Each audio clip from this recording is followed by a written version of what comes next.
pada diri saya. Soalnya 5 tahun saya bekerja, saya di 4 perusahaan yang berbeda, saya ngerasa nggak cocok, cemas, terus cepat bosan. Akhirnya sekarang saya mempertanyakan diri sendiri gitu loh, apa saya nggak bisa kerja dengan normal?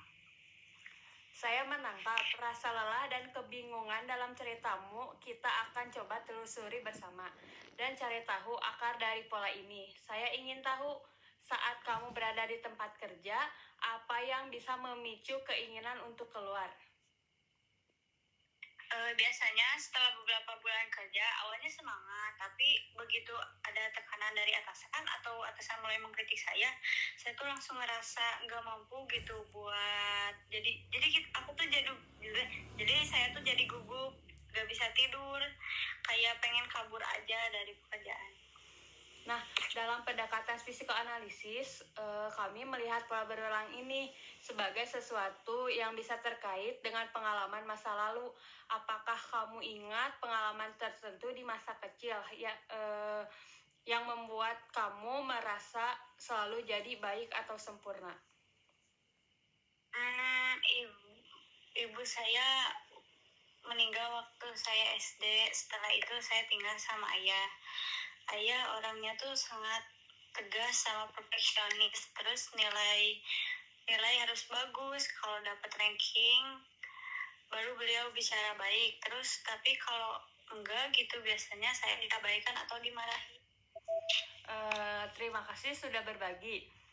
Itu masih masa yang itu adalah masa yang tidak mudah, kehilangan ibu di usia dini dan harus berhadapan dengan sosok ayah yang keras bisa meninggalkan luka batin yang mendalam.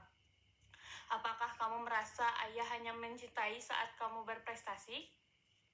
Ya, jadi saya tuh harus membuktikan diri terus menerus, tapi saya juga takut kalau gagal sepertinya saya tak punya nilai. Itu pengalaman yang sangat berarti. Dalam psikoanalisis ini bisa berhubungan dengan introjection, di mana kamu secara tidak sadar menyerap nilai-nilai dari sikap ayahmu, dan mungkin bawah sadarmu menangkap itu sebagai ancaman terhadap harga dirimu, sama seperti dulu kamu merasa gagal di mata ayahmu. Nah, kamu merasa bahwa atasanmu seperti ayah.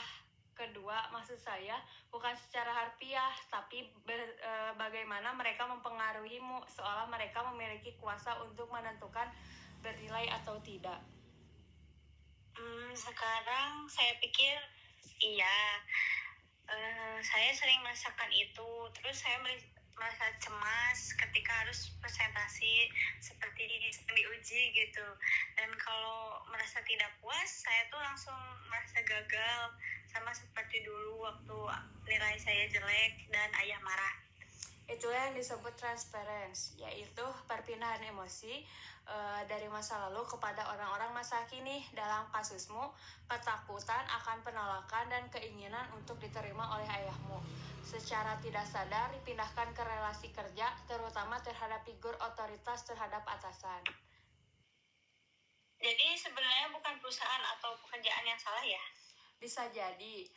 Kadang kita tidak benar-benar melarikan diri di tempat kerja, tapi dari rasa takut dan luka yang belum sembuh, job hopping mungkin adalah bentuk pelarian dari rasa gagal dan ketidakberdayaan yang kamu rasakan dulu, yang kini terus berulang.